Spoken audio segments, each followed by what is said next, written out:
শিব ঠাকুরের গলায় দোলে বইচি ফলের মালিকা।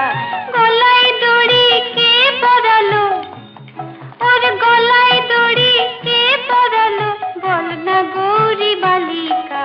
শিব ঠাকুরের গলায় দোলে বইচি ফলের মালিকা। শিব ঠাকুরের গলায় দোলে